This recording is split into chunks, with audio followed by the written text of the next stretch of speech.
The Genius Club with Prairie Pine. Chapter 61. I seen you before. Alex stared at that sweet, charming smile, unable to tell the difference between it and the smile Cece had given him in his dream just days before. Every curve of her lips, every glint in her eyes, was identical to the Cece he remembered, leaving him feeling disoriented and unsure of what was real.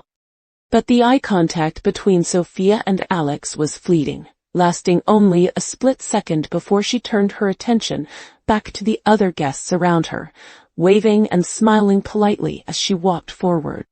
Her demeanor was calm and elegant, as if their brief glance had meant nothing at all. Alex finally let out the breath he had been holding, his chest rising and falling as he tried to steady his racing heart. He forced himself to think rationally, pushing aside the confusion that threatened to overwhelm him. From what he could tell, Sophia was not familiar with him at all. If anything, they were complete strangers. Her gaze, when she looked at him, held no special warmth or recognition. Just the same polite, graceful demeanor she showed to every other guest in the hall. Nothing more, and nothing less. And yet, that copy-paste level of similarity between her and CC made Alex begin to doubt the guesses he had made earlier. How could two people who had never met be so identical in every way, down to the smallest mannerism? Alex didn't have much time to dwell on his thoughts, though, because Derek soon led Sophia through the crowd, his face beaming with a warm smile as they made their way straight toward Alex and Emma. Emma stepped forward first, her posture respectful and her smile warm, extending a hand in greeting. "Mr. Hart, thank you so much for taking time out of your busy schedule to join us tonight," she said sincerely, her voice filled with gratitude for his unexpected appearance. Derek was clearly in a great mood, laughing heartily as he shook Emma's hand. Not at all," he replied warmly. "It's the bad weather that caused the traffic jam. We're sorry to be late. It was completely unavoidable." Emma then turned her gaze to Sophia, her smile softening with familiarity. "Sophia, it's been so long since we last met. How are you settling into university life? Is everything going well?" Sophia let out a cheerful giggle, her eyes curving into two lovely crescents, her features lighting up like pear blossoms in full bloom.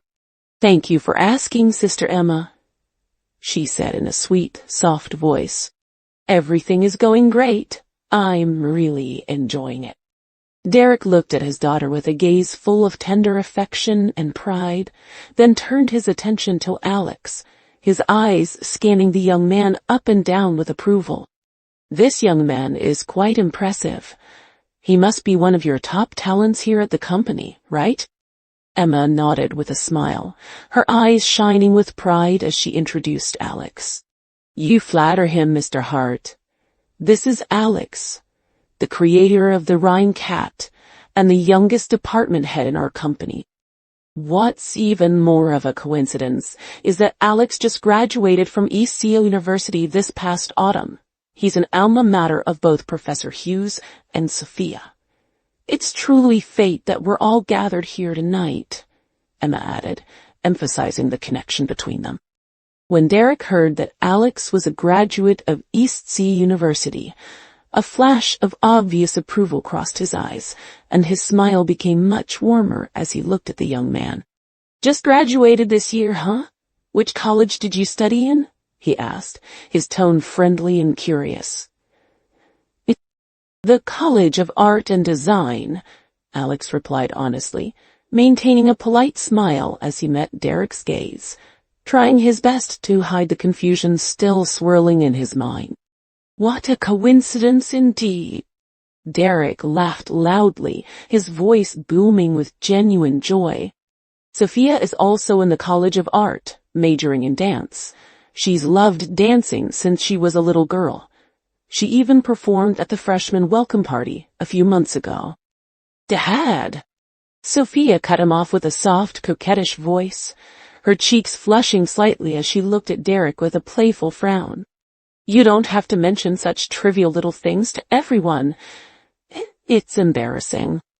After she finished speaking, she turned her attention to Alex, her face breaking into a warm, friendly smile. Her eyes were clear and bright, filled with genuine curiosity as she looked at him. Hello, Senior Alex, she said politely, her voice soft and sweet. I'm a freshman this year. My name is Sophia Hart. Alex nodded in return, forcing a calm smile despite the chaos in his mind.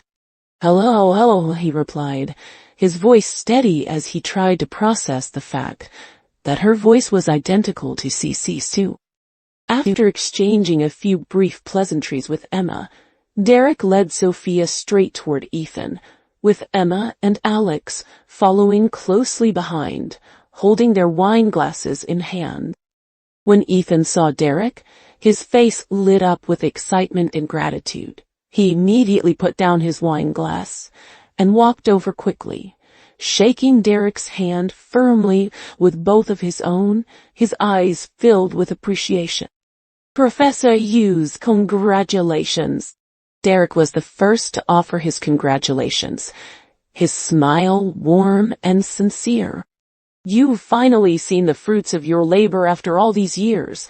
Perseverance really does pay off. Ethan looked at Derek, his eyes brimming with gratitude as he spoke. Mr. Hart, none of this would have been possible without your selfless support and funding over the years. If I ever get the chance in the future, I will do my best to repay your kindness. Derek waved his hand dismissively, a humble smile on his face. Your achievements today are the greatest reward to the scientific community, to society, and to our country. My small help is insignificant and not worth mentioning at all. Congratulations again, Professor Hughes. I wish you further breakthroughs in the field of hibernation technology, and may you realize your dream soon. Come, let's toast to that. He took a glass of red wine from a nearby server and clinked it gently with Ethan's glass. After putting down his wine glass, Derek smiled and pulled Sophia to his side, patting her shoulder gently as he introduced her to Ethan. Professor Hughes, this is my daughter, Sophia. You met her quite a few years ago, if you remember. Hello, Professor Hughes, Sophia said with a bright smile, bowing slightly in a polite greeting, her demeanor elegant and respectful. Ethan nodded, his eyes filled with nostalgia as he looked at Sophia and sighed softly. The last time I saw you, Sophia, you were still a middle school student. Time flies so quickly. It feels like just yesterday, and now you're already in university. Mr. Hart, I apologize for being so focused on my research that I didn't take the time to help look after Sophia when she enrolled. I feel terrible about it, Ethan added, his tone filled with genuine regret. Derek shook his head with a laugh, dismissing the apology easily. How could I let such a trivial matter interfere with your research? That would be sacrificing the important for the trivial. If you plan to continue your research at EC University in the future, you'll have plenty of chances to see each other. Ha ha ha ha. Sophia has been doing extremely well at school. She not only gave a speech as the freshman representative at the military training opening ceremony, but she also... Dad! Sophia quickly cut him off again, her cheeks turning a deeper shade of pink as she looked at him with a playful pout. Why do you tell everyone everything? You never stop. Derek laughed loudly to brush off the embarrassment, then turned back to Ethan, and the two of them began chatting casually, their conversation flowing easily, as they caught up on old times. Military training opening ceremony? Freshman representative speech? Those two key phrases immediately caught Alex's attention, cutting through the chaos in his mind like a ray of light. So that's it. he thought to himself, a look of realization crossing his face. No wonder he had always found Cassie's voice so familiar, like he had heard it somewhere before. He had also felt the same familiarity with Sophia's voice just now, but he couldn't quite place where he had heard it, until now. Because before today, he had never actually spoken a single word to Sophia. They had never crossed paths, never exchanged greetings, and yet her voice felt like a distant memory, lingering in the back of his mind. Now the puzzle finally made sense. He had heard her voice at the opening ceremony of the freshman military training at East Sea University this past autumn. It was early September, and Alex had returned to his alma mater to pick up some documents from his advisor. As he walked past the school playground, he had happened to stumble upon the military training opening ceremony, where hundreds of freshmen in military uniforms were standing in neat rows. He had stopped for a few minutes to watch, half out of curiosity and half out of nostalgia for his own university days. The person giving the speech at that time, he realized now, must have been Sophia, the freshman representative. That's why he had heard her voice before, through the loudspeakers on the playground, even though he hadn't seen her face clearly at the time. Because he had only heard her voice and not seen her in person, the memory had faded over time, and he had never connected it to Cece or Sophia until this very moment. It was a small clue he had overlooked, but it finally made sense now. This is even more strange, Alex muttered to himself, swirling the red wine in his glass, his brows furrowed in confusion. From what he could tell, Cece and Sophia were not just identical in appearance and figure. Their voices were exactly the same too, down to the tone and pitch. On top of that, their ages were roughly the same. Both looked to be around 17 or 18 years old. If someone told him they were not the same person, Alex would find it impossible to believe such a coincidence. Even though logically, considering the time gap of 600 years, this couldn't be explained by the hibernation pod technology that hadn't been invented yet, and still wouldn't be invented in 600 years' time. But there had to be another reason, another explanation for this uncanny similarity. He couldn't jump to conclusions yet. He needed to verify his guesses further, to find more evidence before he made up his mind. In any case, he thought, he needed to fall asleep as soon as possible, to find Cece in his dreams and get some answers. That was the only way to unravel this mystery. Derek and Ethan were chatting animatedly, clinking glasses and laughing as they talked, and it was clear they would be occupied for a while longer. Alex stood quietly beside them, feeling a little awkward as he had nothing to add to their conversation. Bueno, two. Emma noticed Sophia, standing quietly beside her father, and turned to her with a warm smile. Sophia, how about we go for a walk over there? There are some delicious pastries and desserts. You can try a few if you'd like. Sure, Sophia replied happily, her eyes lighting up at the mention of desserts, her cheerful demeanor making her look even more charming. As the two of them prepared to leave, Emma turned back to Alex, gesturing for him to follow. You come too, Alex. Let Mr. Hart and Professor Hughes chat in peace. They haven't seen each other in a long time. Since you and Sophia are from the same university and the same college as her senior, you can share some of your experiences with her. Give her some tips on university life, Emma added, a playful smile on her face as she encouraged him to bond with Sophia.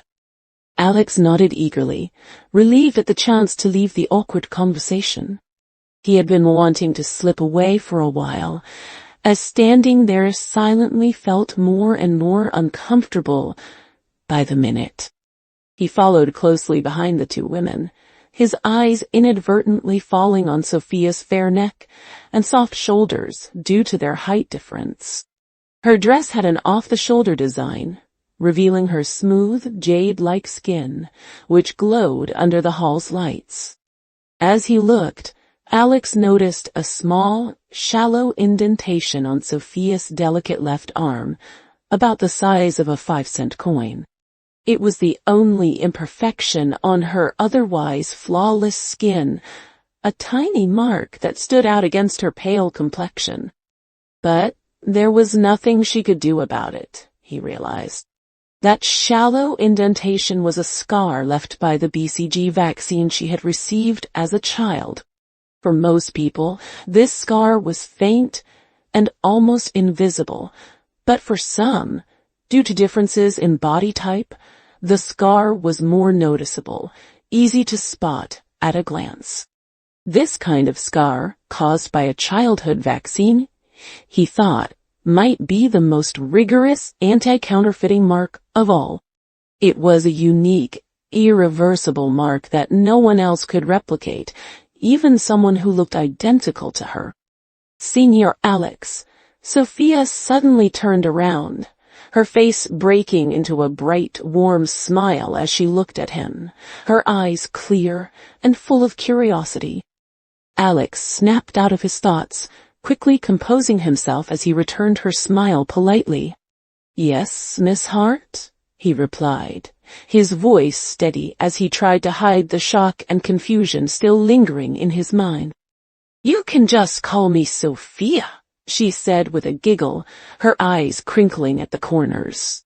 "I just remembered something," she trailed off, tilting her head slightly as she looked up at him. She blinked her bright eyes a few times, her expression playful and curious, before speaking again, her voice soft and clear, echoing in the quiet space between them. "I've seen you before."